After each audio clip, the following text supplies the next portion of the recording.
皆さんこんにちは。ひろしです。前回の動画はいかがでしたでしょうか。今回ご紹介したいのは、私一番自慢の編成で、メゲルダのところを神話エリに変えて、魔獣戦ミーズホック3層を攻略します。ただそれだけではありません。この編成で最後のステージ3の3は最短のターン数で敵を倒します。そうです。この編成で5ターンキルをします。すごいので、よかったらぜひ最後まで見てください。早速ですが、装備などについてご紹介します。この編成、神話エリ、フレイ、デスゴウセルの生物は絶対必須です。今回少し特殊なのは、ゴウセルを3の2で第2のターゲになるために、鉄壁3の装備にしました。神話エリのルーンはおなじみの回復率盛りで、3の2で安定するために、耳飾りを刻印して、繰り耐性盛りにしました。AF カードは鹿のセットカードです。それでは一層の立ち回りについてご説明します。この編成はメゲルダの特殊戦技で味方のゲージを増やせないため、ゆっくりやるしかないので、神話エリの馬球は毎ターン来てくれるかはとても大事になります。さらに神話エリはメゲルダと違って単体攻撃スキルを持っていないので、闇メルの受けるダメージ減少の特殊戦技は溜めにくいです。それでもメゲルダとプレイヤーを持っていない人には、この編成で2層までやるのはおすすめです。3層行くにはやはり、オープニングで紹介した刻印装備と人気、さらに絆キャラの必殺レベルは、ほぼマックスじゃないと、3の1と3の2の攻撃はとても安定して耐えられるとは思えません。それほどメゲルダの特殊戦技はすごいですね。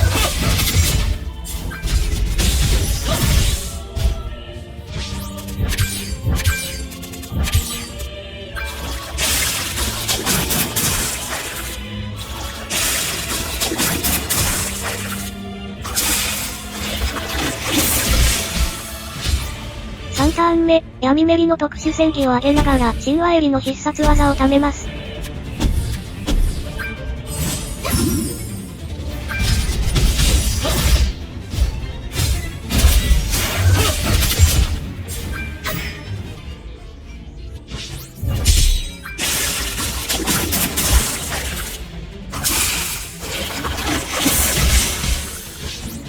4ターン目、必殺技を使わずに闇メリと神話エリの特殊戦技を貯めながら敵を倒します。神話エリの攻撃札と必殺技を使うたびに特殊戦技を上げられますので、怠らずに貯めたら敵に攻撃される時の回復量は普通にすごいです。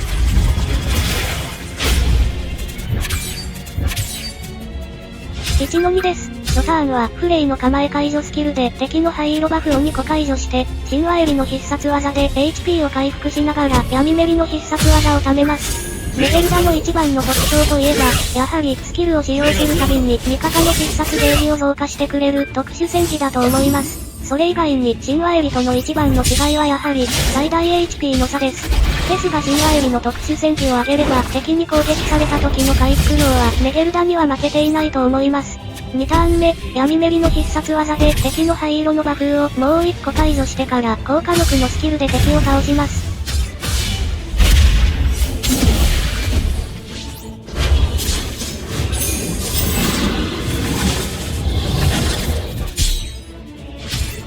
1の3です。ここはゆっくりやります。敵の HP を30から 50% の間に削って、神話エリの必殺技で全回復してから敵を倒します。メゲルダと違って、バフで味方の HP を回復できないので、よほどではない限り、なるべく神話エリの必殺技を使わずに、味方の必殺技を貯めたり、闇メリの単体札が来るまでに耐久します。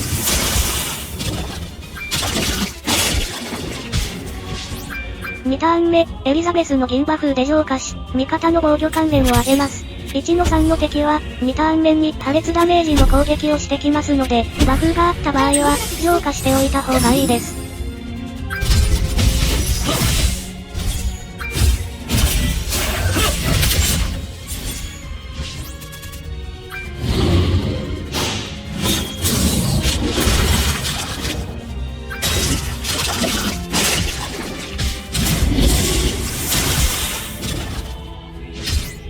3ターン目、ゴウセルの単体札で敵の HP を削りながら必殺を止めます。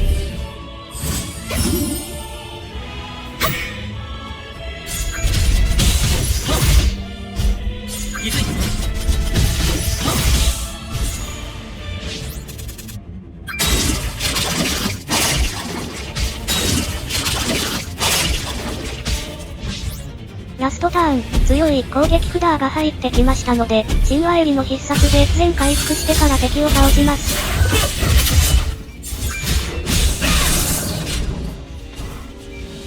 一層クリアです。俺に勝てると思うか？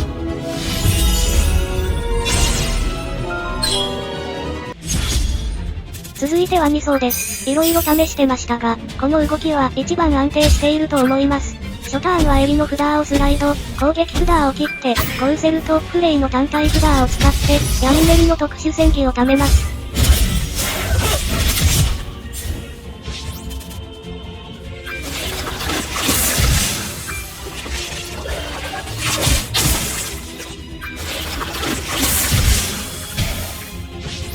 2ターン目、襟の必殺技を貯めます。各層の序盤は闇メリが一番柔らかいので、この動きだったら1回の攻撃で HP を回復できます。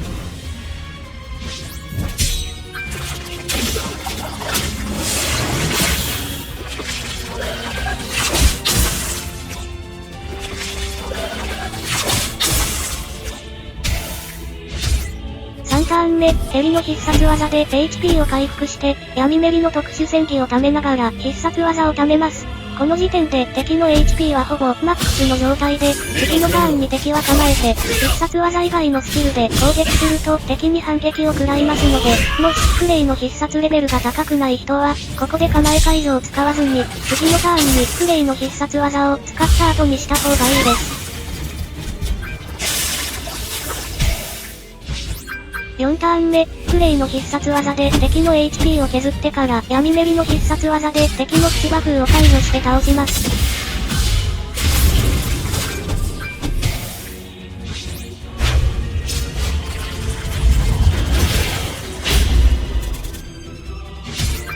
2の2です。バフがあった場合は、初ターンに神話襟の必殺技を貯めます。ここの敵はほぼ毎ターン消滅のデバフ攻撃をしてきます。初ターンに必殺技を貯めて HP を回復しておかないと、後で襟の必殺技を貯めようとしたら、バフ札を2枚も消費しないといけませんので、すごくもったいないです。また、フェーズ1で敵につけられたデバフを浄化しないと、HP の一番低い神話襟しか敵に攻撃されない上に、フェーズ1で敵につけられた腐食に少しずつ HP を削られて、闇メリの受けるダメージ減少の戦技はあんまり上げてないと、若干しんどくなります。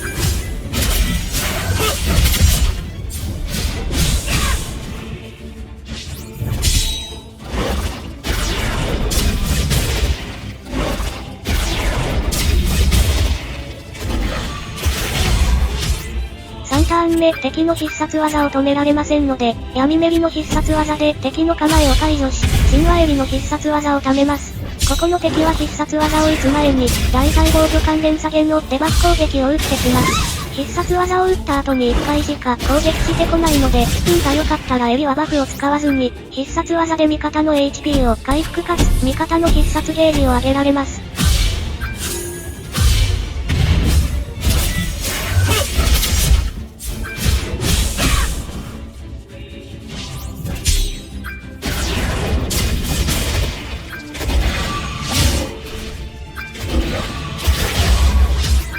5ターン目、クレイのスキルで敵の構えを解除してから、一般スキルで敵の HP を削ります。そろそろ敵を倒せそうな段階なので、フェーズ3に入った時に、一気に敵の HP を削れるように、あえてクレイの必殺技を打たないようにしています。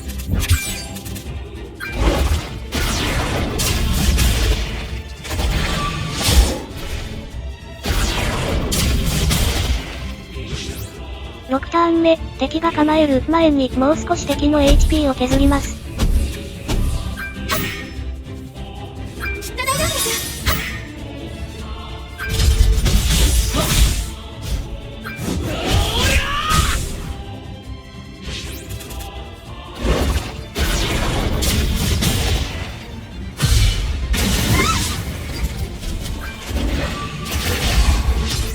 7ターン目、ゴウセルの札を整理して、いらない札を処理します。闇メリの札をスライドして、必殺技を貯めましたが、敵を倒す前に貯めなくて大丈夫です。構えを解除できなくても、これくらいの残り HP だったら、クレイの切削と闇メリの単体札でゴリ押しした方がいいと思います。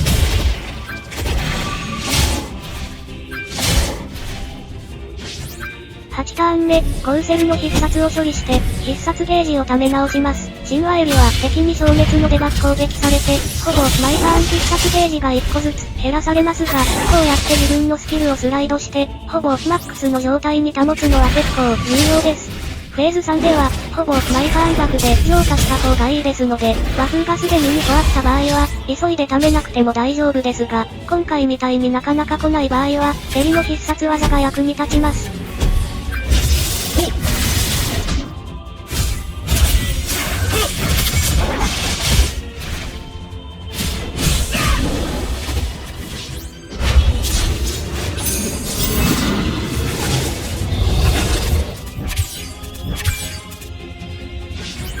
2の3です。敵の腐食に HP を削られないように、バフがあったら毎ターンで浄化します。今回はコウセルの生物効果を発動してなくても、敵の HP を 50% 以上に削れましたが、必殺レベルが低い場合は、コウセルの生物効果を発動してから攻撃するのはおすすめです。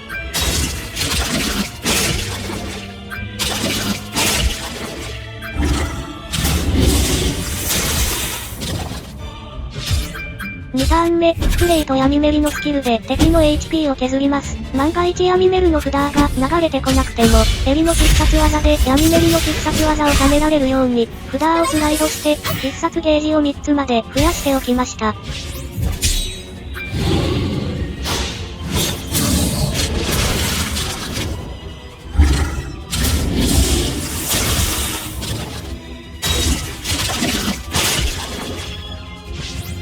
3ターン目、エリの必殺技で HP を回復し、コウセルの単体札で敵の必殺技を止めます。このターンに敵がランクダウン攻撃をしてきますので、コウセル以外の札がランクダウンされないように、札を処理するのはおすすめです。目がくらむだろう。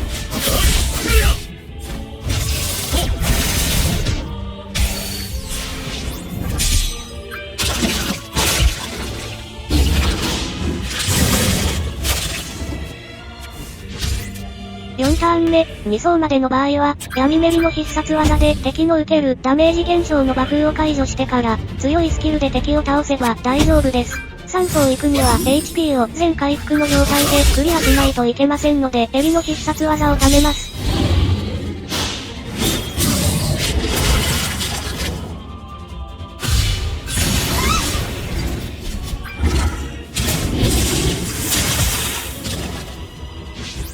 ラストターン、HP を回復してから敵を倒します。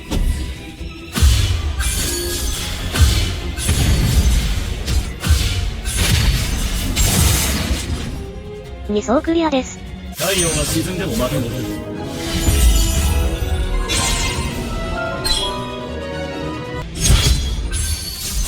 続いては3層です。この編成3の1と3の2の立ち回りは一番重要です。初ターンは2層と同じく、エリの札を1回スライドして、単体札2枚を使って、闇メリの特殊戦技を貯めます。3の1では、敵が3ターン目に構えてきます。闇メリの必殺技でも解除できますが、できればスプレイのスキルで解除した方がいいです。何があった時に、右3体の必殺技を同時に使って、プラス一般スキル1枚で、ここを抜けられますので、ただ、フェーズ2に入って、またすぐに構え解除スキルで敵のゲージを増やさないといけませんので、一番理想のパターンは、闇メリの受けるダメージ減少の特殊戦技は4つついて、さらにスプレイの構え解除スキルを持った状態で、3の1を抜けた方が一番いいです。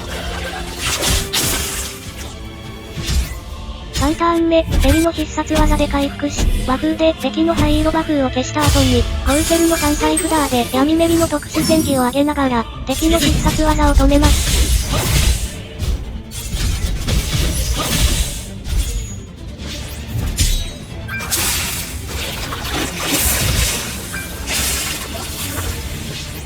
4ターン目、敵に必殺を打たれるので構えを解除して、エリの必殺技を貯めます。目がくらむだろう。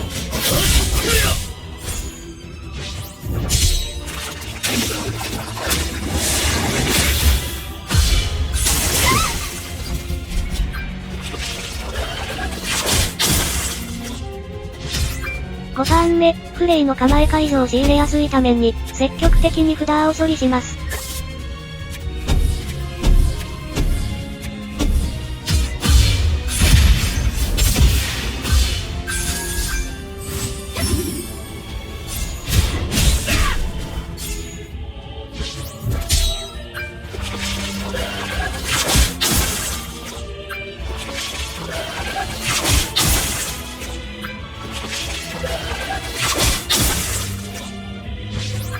6ターン目、次のターンに闇メリの必殺技を打った後、すぐゲージを増やせるように、エリの必殺技を貯めます。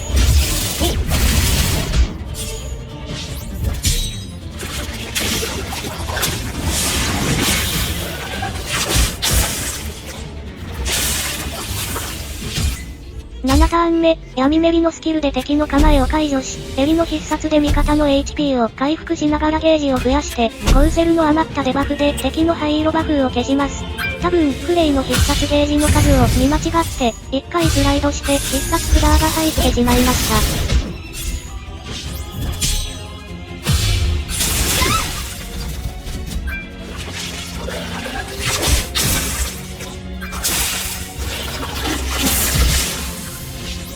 8ターン目、フレイの構え解除スキルが来たので、もう1回エリの必殺を貯めて、ここを抜ける準備をします。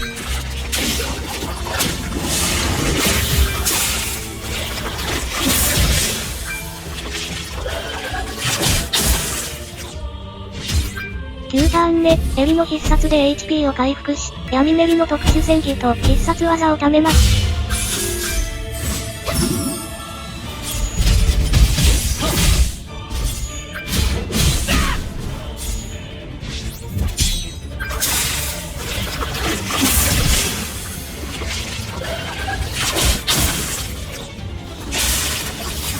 フェーズ2に入って、一番大事なのは、エリが敵に倒されないことと、闇メリが敵にバフ消されないことです。フレイの生物効果で自分自身とコウセルの HP が上がって、闇メリの特殊戦技がほぼマックスじゃないと、最大 HP が負けてしまいますので、ここではあえて闇メリの必殺技を後にして、フレイとコウセルに攻撃で HP を回復させないようにしました。3-2です。3-2のポイントは、なるべく、神話エリのスキルを毎ターン使用して、敵に闇効果をつけられないことと、単体札を2枚以上使用して、闇メリのバフを増やして、HP をコウセルに上回って、敵にバフを消されないことです。エリは敵に闇効果を2個以上つけられると危なくなります。今回は耳飾りのオプションだけ振り耐性を盛りましたが、やはり3-2に関しては、若干物足りないんですが、結局札次第で、エリの札がちゃんと流れてきたら大丈夫です。闇メリはやはり、5ターンキルを狙いたいなら自分自身のバフと、フレイの特殊戦技でついたバフは、ほぼマックスの状態で3-2を抜けた方がいいです。フレイの特殊戦技は2ターンごとに、1個のバフを味方に付与して、最大の数に達するまでは、5ターンもかかりますので、慎重にやらないといけません。3-2の敵は大体、和風解除の攻撃は最初の1回だけ打ってきます。味方全員に和風がついている場合は、一番最初に狙われるのは神話エリで、2ターン後、フレイの和風に付与する間に、狙われるのは、残り HP が2番目低いキャラになりますので、コウセルが狙われやすいために、あえて装備を鉄壁3にしました。目がくらむだろう。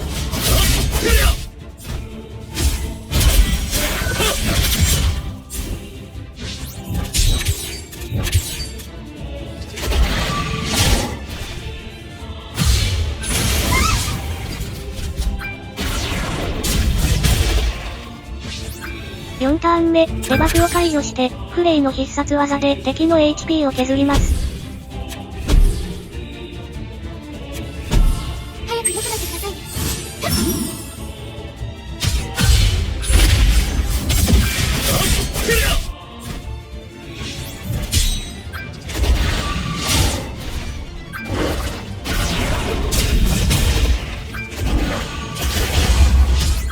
5ターン目、闇メリの必殺で敵の構えを解除し、神話エリの必殺技と味方の単体スキルでゲージを増やします。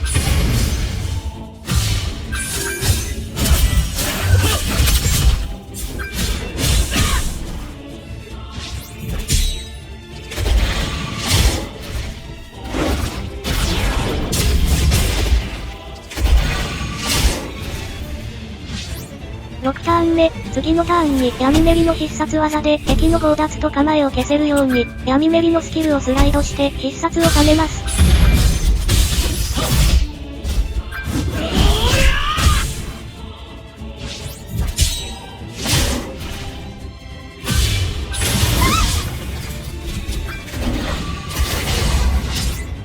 7ターン目、闇メリの必殺で敵のバフと構えを解除し、一般スキルで敵のゲージを削ります。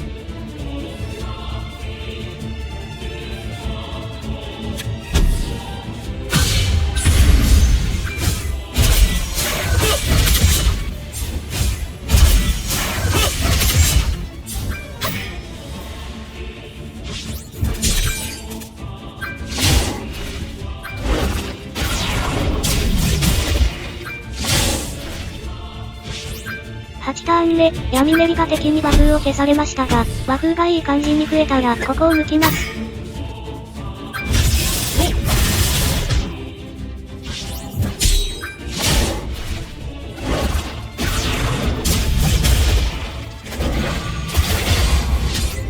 9ターン目、3の2の敵は必殺技後の攻撃は大体闇攻撃なので、敵の必殺を止めながら、単体スキルで闇メリのバフを増やします。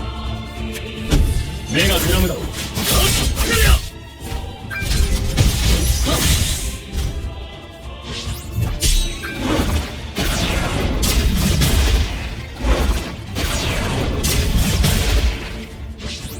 10ターン目、ゴウセルのスキルで敵の必殺を止めた後に、必殺を処理して、敵のゲージを削った後に溜め直します。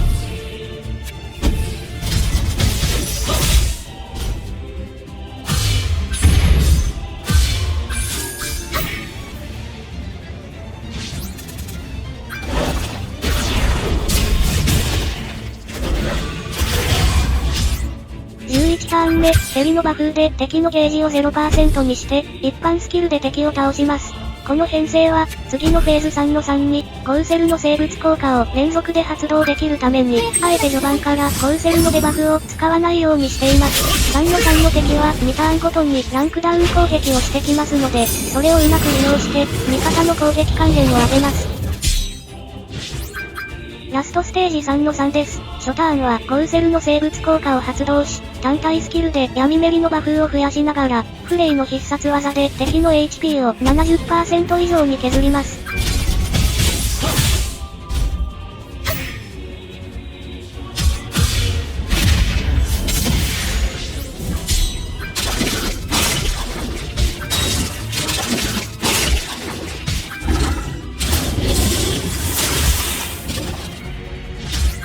2ターン目、このターンに敵がランクダウン攻撃をしてきます。闇メリの銀単体増幅を1枚だけ使って、プラス他のスキルで敵の HP を削ります。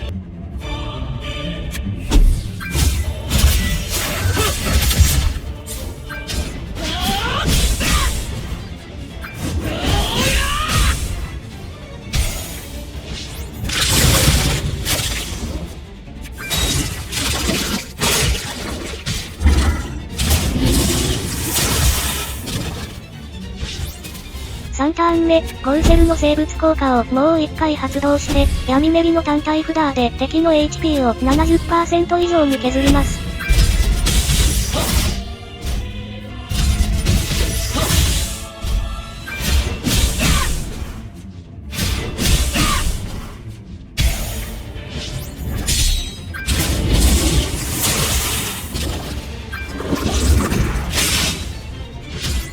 4ターン目、闇メリの必殺技で敵の構えを解除して、フレイと闇メリの単体札で追撃し、フレイの必殺技を貯めます。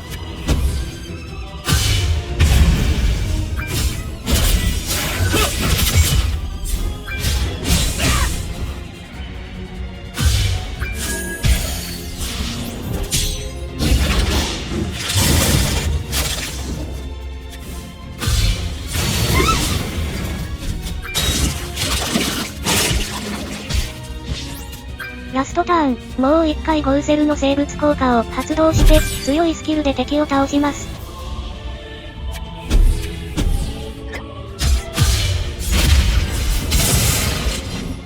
ミーズホック3層クリアです。皆さんいかがでしたでしょうか？メゲルダなしでも立ち回り次第で3層をクリアすることができます。この編成で何度もやりましたが、5ターンキルをできなくても、普通に敵を倒せました。神話エリをターゲにしても、意外に耐えてくれるのは少しびっくりしました。神話エリで3層をやるのは難しいかもしれませんが、メゲルダを持っている方にこの編成はおすすめです。概要欄にリンクを貼っておりますので、ぜひ見てみてください。ご参考になれたら嬉しいです。長い時間ご視聴ありがとうございました。それではまた。